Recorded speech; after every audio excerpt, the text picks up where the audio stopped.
Essa aula inicia o volume 6 de Geografia do Colégio Tiradentes da Polícia Militar, Unidade Lavras. O tema da aula de hoje é a primeira parte, Espaços Agrários. Nessa aula vão ser abordados os principais conceitos sobre os espaços agrários, agricultura intensiva e extensiva e agricultura familiar e não familiar. O conteúdo da aula é o primeiro conteúdo do volume 6 e ele está disposto nas páginas 4 a 11. Bom, para que a gente comece a discutir os conceitos principalmente relativos entre campo e cidade, onde eu vou falar das principais conceituações sobre o tema, é preciso a gente se fazer a seguinte pergunta: o que é, afinal, um espaço rural? O que caracteriza esse espaço? E como ele se associa ao modo de vida da sociedade atual? De acordo com o IBGE, esses diferentes espaços, urbano e rural, são definidos por meio de um critério político-administrativo. Ou seja, o IBGE define espaço urbano como a situação onde se considera as áreas correspondentes às cidades, às vilas ou às áreas urbanas isoladas. A situação rural, por outro lado, ela abrange toda a área situada fora desses limites. Ou seja, se formos interpretar isso ao pé da letra, tudo que não é urbano seria, então, rural. O IBGE ainda caracteriza o espaço urbano como aquele onde é marcante a existência de construções e arruamentos, além de intensa ocupação humana.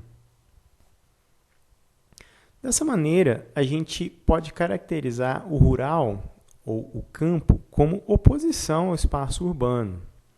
Mas existe um conceito-chave que é aquele que diz que na área rural ou no campo, aqueles espaços predominam principalmente atividades relacionadas ao setor primário da economia.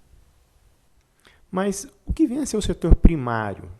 E além do setor primário, existem outros setores? Como que a economia define isso?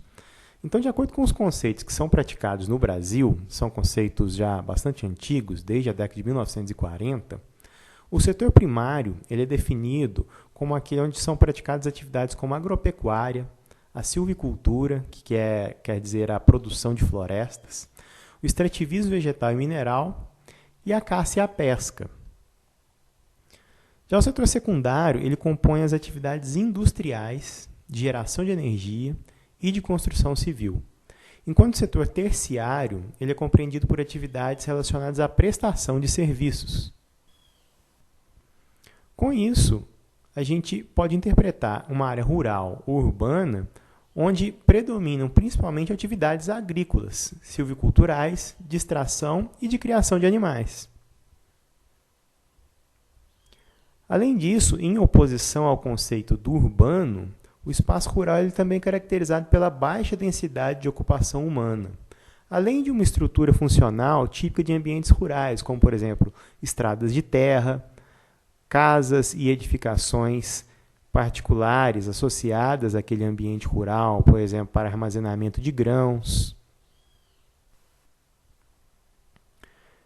De qualquer forma, essa relação entre os espaços rural e urbano é uma coisa que não pode ser tratada do ponto de vista dicotômico, ou seja, em oposição, já que é uma relação permeada principalmente por complementaridade.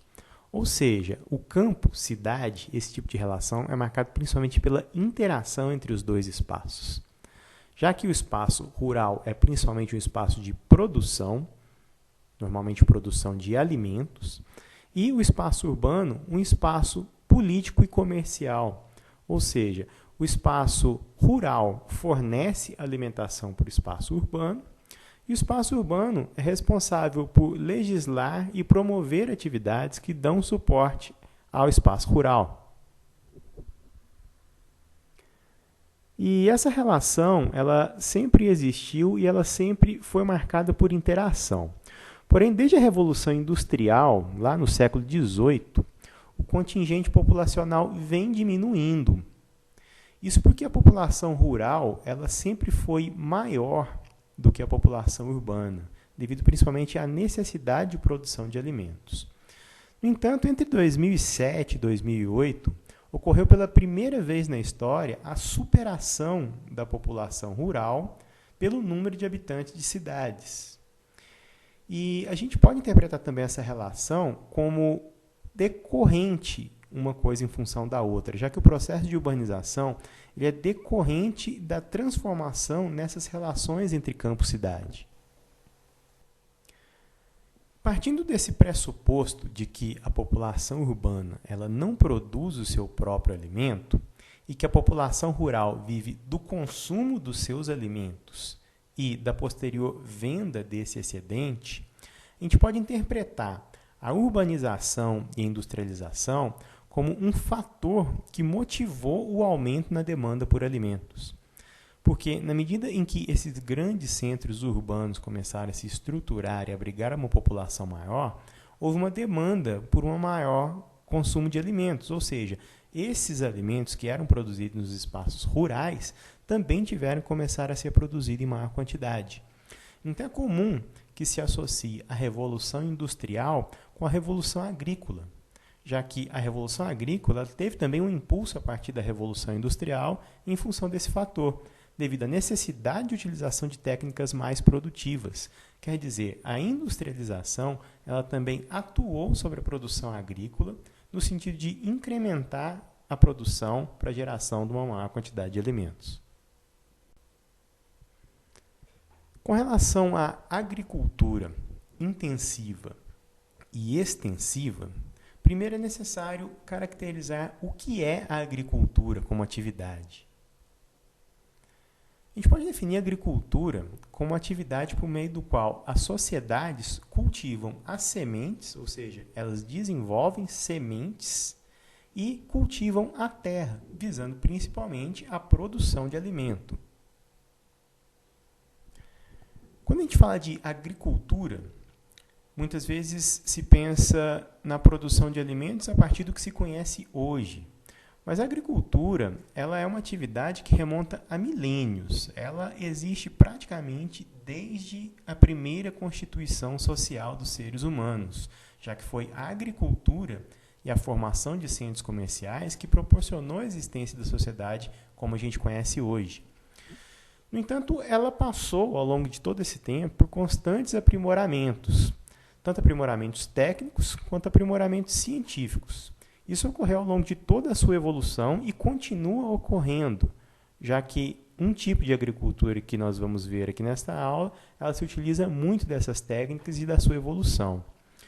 Então, se definirmos procedimentos e técnicas, a gente sabe que eles podem variar, tanto de acordo com o nível tecnológico empregado nelas, mas também em relação entre uma sociedade e outra.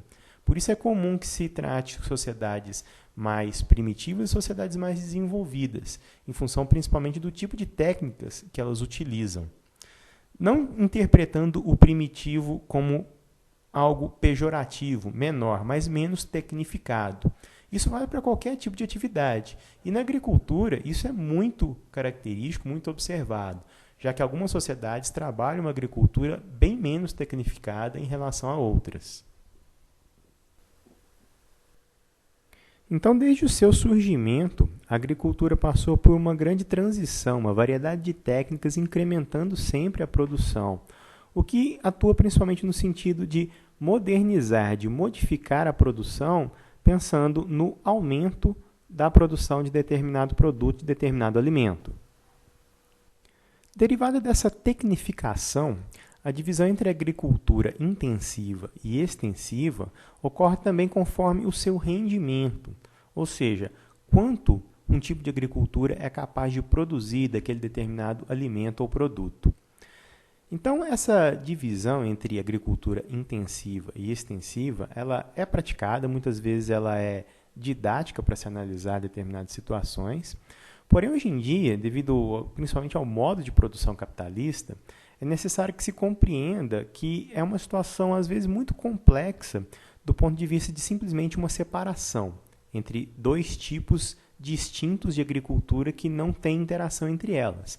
Na verdade, muitas vezes, alguma produção, alguma fazenda, alguma unidade produtiva de características expressivamente intensivas, em alguns momentos pode se caracterizar como extensiva e vice-versa. No entanto, para fins práticos, fins didáticos, vale a pena que a gente analise essas duas modalidades de forma distinta. Então, primeiramente, com relação à agricultura intensiva, ela é caracterizada pela pouca utilização de mão de obra, devido principalmente aos altos investimentos em mecanização e tecnologia, o que muitas vezes faz com que essa mão de obra, ou seja, esse número de pessoas, seja dispensável em função da mecanização. Uma outra característica é que ela possui forte vínculo com a produção agroindustrial, que é aquele setor que transforma os produtos agrícolas em produtos industriais. Ela também faz uso de modernos sistemas de irrigação, além de insumos como adubos químicos e sementes geneticamente modificadas. Devido a toda essa característica de tecnificação, na maior parte das vezes a agricultura intensiva é associada ao agronegócio, que é um tipo de negócio, ou seja, é um tipo de mercado econômico que trabalha principalmente a partir de grandes produções de produtos agrícolas. E, finalmente, a agricultura intensiva é caracterizada pela alta produtividade. Lembrando que produtividade é quantidade de produção por área. Ou seja, a agricultura intensiva faz com que seja produzida uma grande quantidade de produtos em relação a uma área relativamente menor, por isso, alta produtividade. Já a agricultura extensiva, ela é caracterizada pelo menor uso do solo e pela utilização de técnicas mais simples, ou muitas vezes técnicas tratadas como tradicionais, dependendo da sociedade onde elas estão inseridas.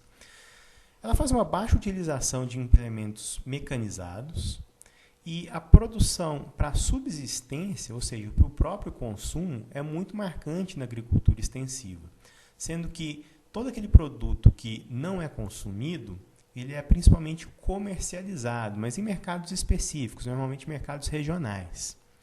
Ela também faz uso de mão de obra com pouca especialização e está associada aos conceitos de agricultura familiar ou agricultura camponesa. Algumas vezes, a agricultura extensiva pode também estar associada a latifúndios, mas nesse caso seriam aquelas grandes áreas produtivas e que não se modernizaram. Em função disso, a agricultura extensiva é caracterizada pela pequena produtividade, o que não quer dizer pequena produção. A produção é a quantidade total de produtos, e a pequena produtividade é uma produção relativamente menor em função da área. Então, a partir desses conceitos, vocês vão fazer uma atividade lá na seção Conexões. Primeiramente, a partir da leitura do texto, do quadro da página 8, e em seguida, respostas às questões propostas na página 9, ou seja, vocês vão responder com base em pesquisa o significado dos termos e expressões nos itens A a D da questão 1. Transcreva essas respostas e, em seguida, na plataforma, vocês vão encontrar uma orientação de como postar essa atividade. Dando sequência, uma outra característica que tem que ser avaliada é em relação a duas outras modalidades, ou seja, dois tipos de agricultura praticados no mundo todo, mas que, de certa forma, tem muita associação com a agricultura praticada no Brasil, que é a agricultura familiar e a agricultura não familiar. Esse tipo de diferenciação ele ocorre com base nos objetivos de cada uma, na sua estrutura produtiva e no tamanho da propriedade.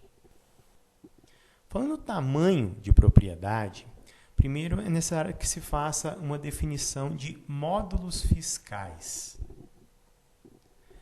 Esses módulos fiscais eles são uma unidade de medida agrária, mas é uma unidade que varia conforme o município, ou seja, diferentes municípios podem ter diferentes tamanhos de módulos fiscais.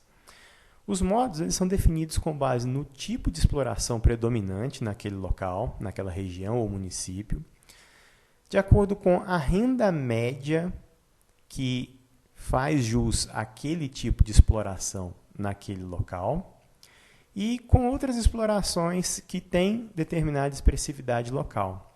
Além disso, ele está relacionado com o conceito de propriedade familiar.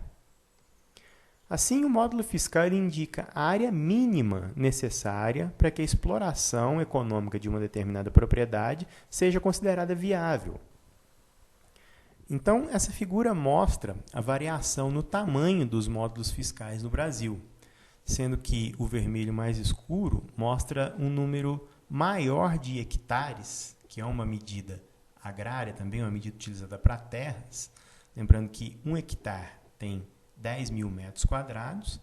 Então, nessas regiões de vermelho mais escuro, o módulo fiscal ele varia entre 100 e 110 hectares. Ao passo que nessas áreas mais claras, o branco e o amarelo, por exemplo, ele varia de 5 a 9 e no amarelo de 10 a 19 hectares. Então, com base nessa definição de módulos fiscais, é que a gente caracteriza essas distintas formas de trabalhar a agricultura. Então, na agricultura familiar, ela é praticada em até 4 módulos fiscais para cada família habitante. Em geral, normalmente, uma família lida nesse tipo de agricultura, mas pensando em termos de comparação com módulos, então até 4 módulos por família. Na agricultura familiar também predomina a mão de obra da própria família, ou seja, tanto a atividade de produção quanto a administração das terras é realizada pela própria família que ali trabalha. E a renda familiar, a renda das pessoas que trabalham a terra, ela é proveniente principalmente daquela propriedade, ou seja, a propriedade, aquele tipo de agricultura, é a principal, se não a única fonte de renda dessas famílias. A agricultura familiar ela é preponderante na maior parte das propriedades rurais do país.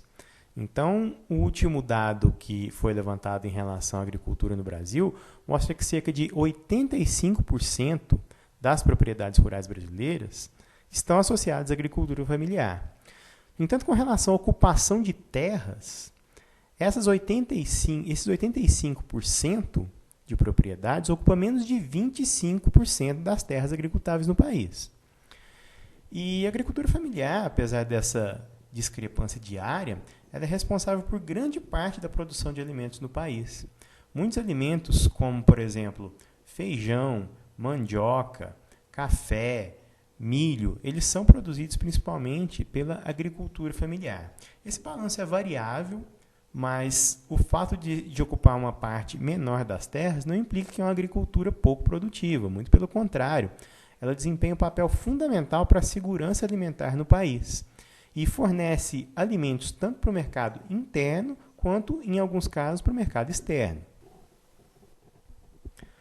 A agricultura familiar ela também está associada ao conceito de agricultura camponesa. Então, isso fornece algumas peculiaridades a esse tipo de produção, que muitas vezes são até aspectos culturais, como, por exemplo, a utilização de sementes crioulas, que são aquelas sementes nativas.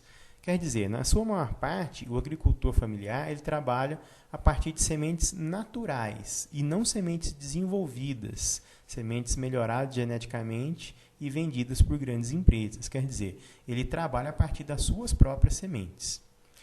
E uma das grandes características da agricultura familiar é que o principal objetivo dela é o sustento das famílias locais, ou seja, é a fonte de renda dessas famílias.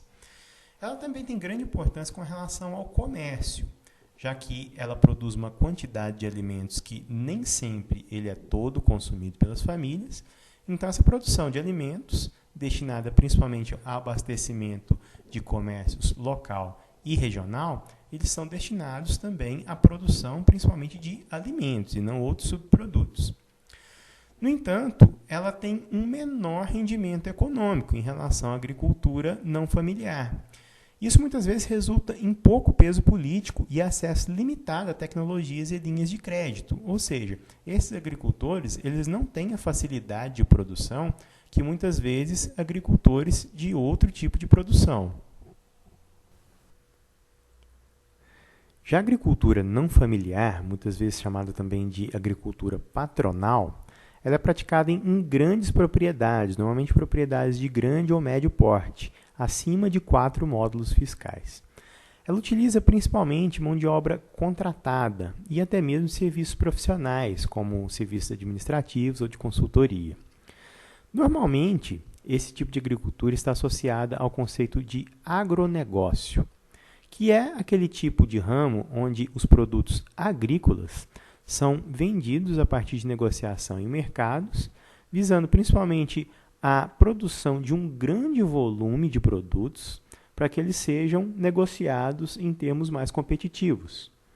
Exatamente por isso, o agronegócio muitas vezes está associado a grandes propriedades monocultoras, ou seja, aquelas propriedades de um produto só, ou, algumas vezes, poucos produtos. Como exemplo, grandes fazendas de soja ou grandes fazendas que trabalham a partir da pecuária bovina, por exemplo.